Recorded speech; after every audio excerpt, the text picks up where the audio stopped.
হযরত জাকারিয়া আলাইহিস সালামের যুগের কথা বলছি। এই যুগে হান্না নামে একজন পুণ্যবতী নারী ছিল। অনেক বয়স হবার পরেও তার কোনো সন্তান জন্মগ্রহণ করেননি। এরপরে সে একদা আল্লাহ রব্বুল আলামিনের দরবারে ফরিয়াদ করলেন, আমার অনেক বয়স হয়ে গেল, কিন্তু আমার কোনো সন্তান জন্মগ্রহণ করলো না।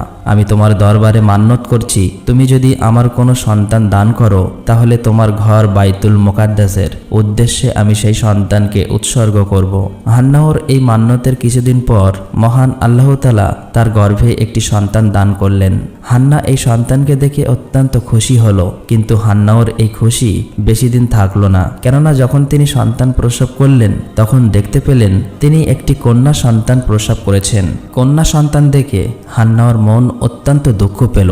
তখন তিনি আল্লাহ রব্বুল আলামিনের দরবারে অত্যন্ত দুঃখিত মন নিয়ে প্রার্থনা করলেন, হে আল্লাহ, আমি তোমার দরবারে মান্নত করেছিলাম যদি তুমি আমাকে একজন সন্তান দান করো তাহলে তোমার ঘর বাইতুল মুকাদ্দাসে তাকে উৎসর্গ করব। কিন্তু এ কি, আমি তো একজন কন্যা সন্তান জন্মদান করেছি।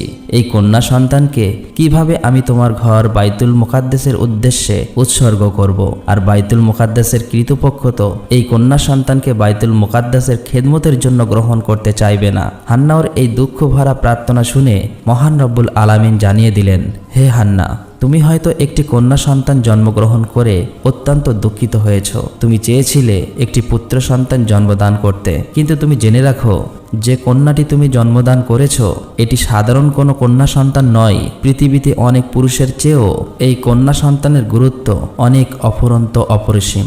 আর তুমি যে চিন্তা করছো বাইতুল মুকাদ্দাসের কৃতপক্ষ খেদমতের জন্য তাকে গ্রহণ করবে কিনা, এ ব্যাপারে তুমি কোনো চিন্তা করো না।